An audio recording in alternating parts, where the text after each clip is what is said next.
If your eyes can see the world, why do they so often miss its meaning? We live in an age of extraordinary visual power. Every moment, we scroll through oceans of images, data, and symbols. Satellites show us distant galaxies.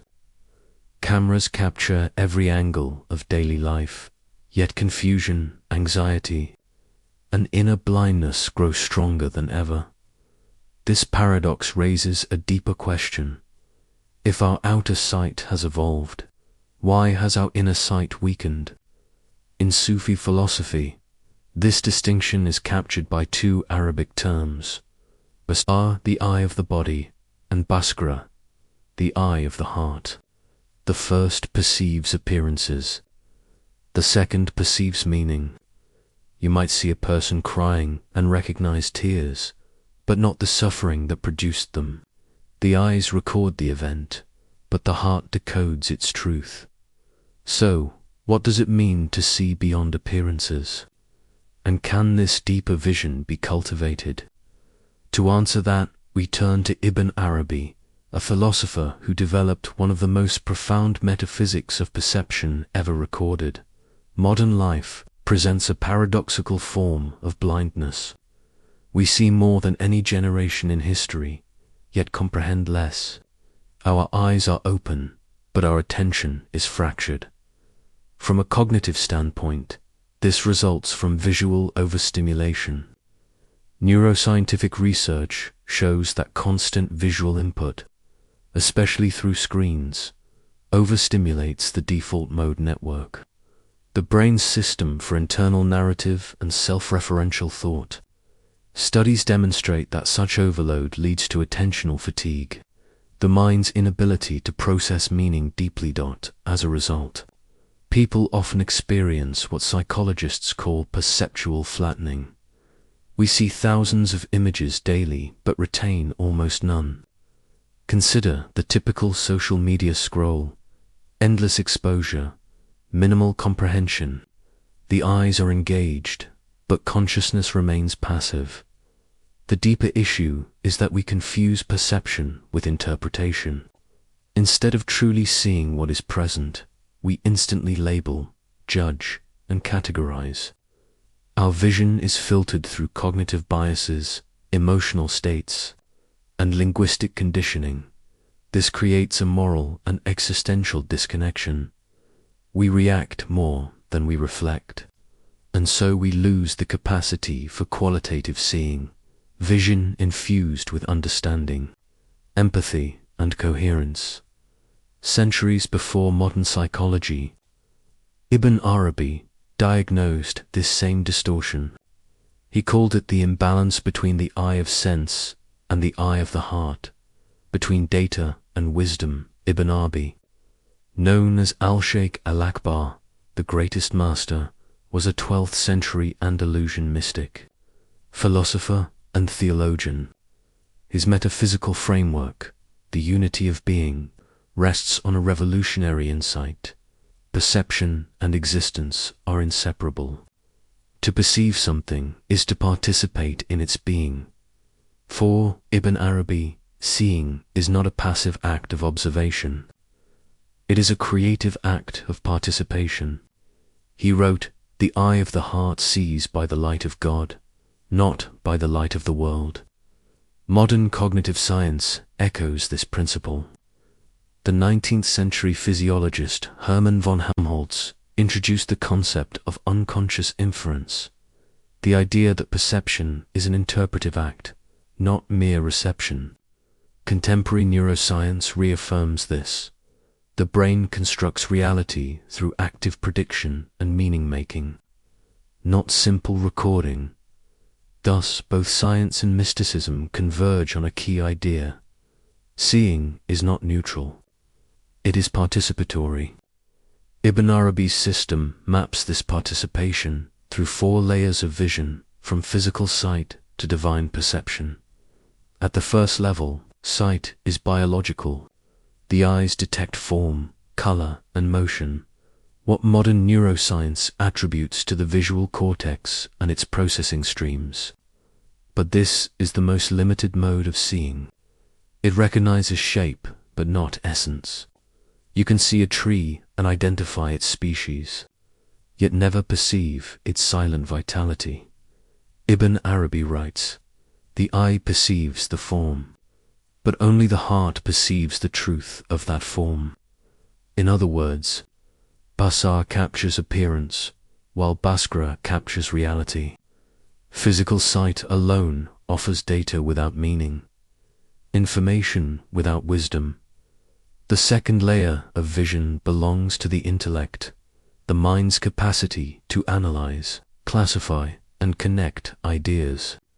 It transforms sensory data into concepts, drawing logical relationships between things. Yet Ibn Arabi warns that the intellect has a hidden limitation. It reduces the infinite to what can be explained. It trades mystery for manageability. Consider a sunset. The intellect can describe its colors, its physics, its aesthetic harmony. Yet none of these descriptions capture the awe it evokes. That awe belongs to a deeper mode of knowing. Ibn Arabi saw excessive rationalization as the mind's veil. It grasps structure but misses spirit. Thus, intellect is necessary but incomplete. It perceives the surface of divine order, not its living pulse. The third layer, imagination, bridges the visible and the invisible. Ibn Arabi calls this the imaginal realm. In this middle world, spiritual realities take symbolic form, and material forms reveal spiritual significance. Dreams, art, and intuition operate from this domain.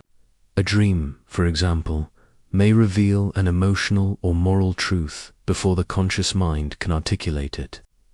Modern cognitive science recognizes this as mental simulation, the brain's ability to integrate emotion, memory, and prediction into coherent imagery.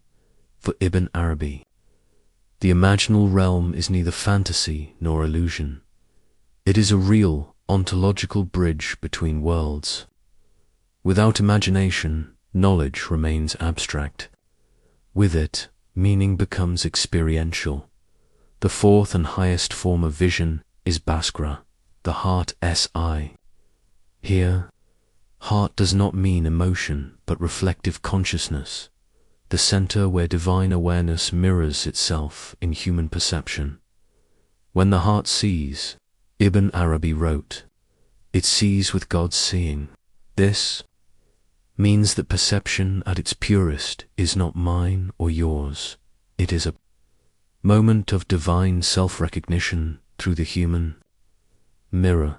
Studies on empathy and compassion show that the brain literally merges perception with empathy, a neurological echo of spiritual unity. Thus, the eye of the heart is not mystical metaphor. It is an integrated consciousness, sensory, intellectual, emotional, and spiritual, functioning in coherent harmony.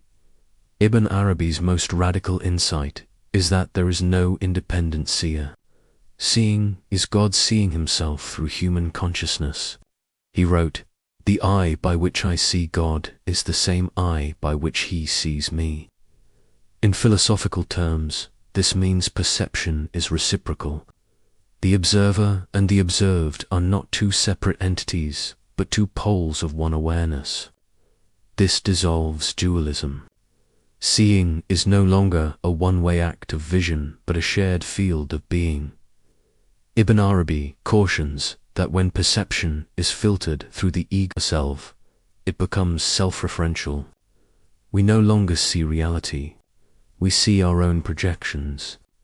The purified heart, by contrast, reflects the world as it truly is, like a mirror cleansed of dust. Hence, seeing with the heart is not sentimental mysticism. It is epistemological precision, truth, perceived through unclouded awareness. Ibn Arabi's framework can be reinterpreted today as a psychology of conscious perception. It offers not only metaphysical depth, but practical methods for cultivating awareness.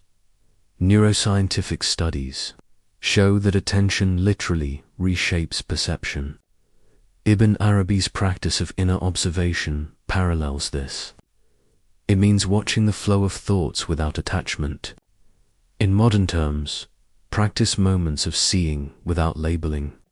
Observe sensations, people, and situations before forming judgments. This suspends the ego's reflex and restores direct awareness.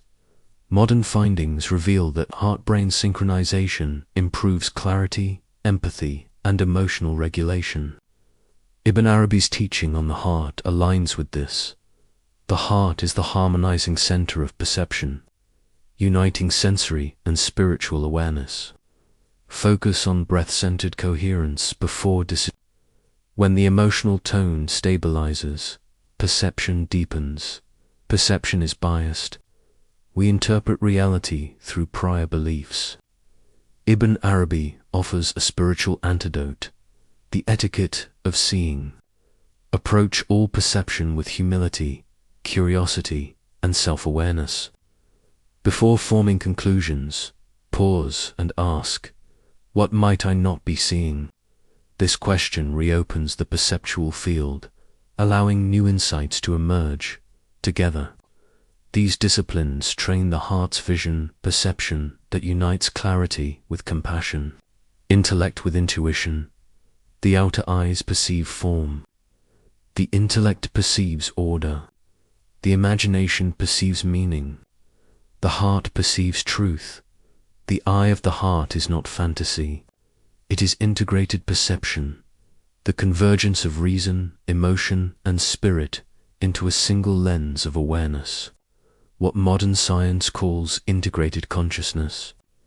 Ibn Arabi called the mirror of divine light. To see with the heart is to recognize that every sight, every encounter, every person is a mirror through which the real gazes back at you.